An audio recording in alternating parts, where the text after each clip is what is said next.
The Microsoft-Activision deal is passing.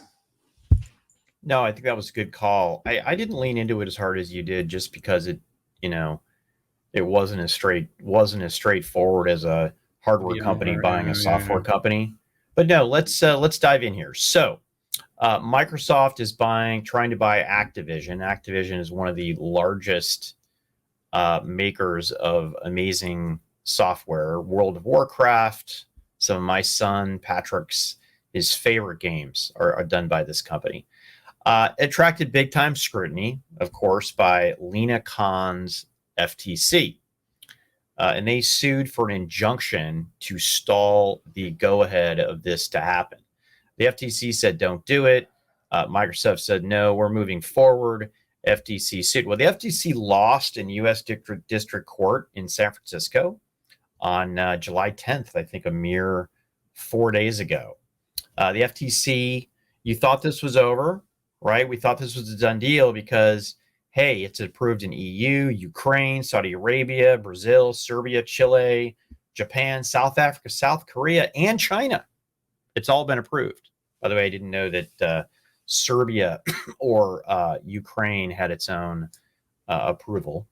I guess they would. They're sovereign countries and not part of the EU. I don't know. I guess not.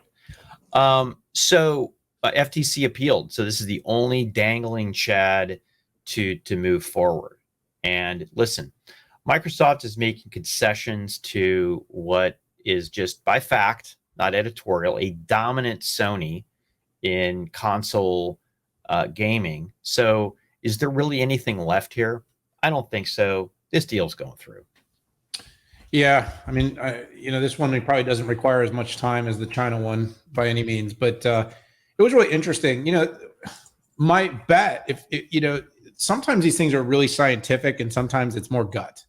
There was definitely reasons, definitely concerns. You saw some of those leaked emails that talked about the guy that basically said, this is how we can kill Sony. Yeah. I mean, there's literally emails that talked about like, this is what we can do to and obviously things like that are going to have to be addressed. But there's also, in handset mobile, in the era of mobile gaming, console isn't everything anymore. There's so many ISVs and gaming developers and gaming options and gaming platforms, and it's like, yes, there are some significant platforms where gaming is consumed on the phones, on the consoles, on computers, PCs, desktops. But having said that, there's also a lot of optionality as to what games and where you get your games and what platforms you want to play. And I just thought there was, Pat, just frankly, just too many options that was going to make it very hard to determine that there was really a massive risk of over rotating to anti-competitive. I mean, and plus NVIDIA has one. I mean, NVIDIA has a gaming platform now, Pat. So, I mean, they're the world's largest company now, aren't they? $1.1 trillion. I wonder when regulators start looking at NVIDIA. Oh, geez. I don't know. I mean, they only have like 99% of the training market. It's like 95, right? Yeah. Yeah. Anyway, sidebar.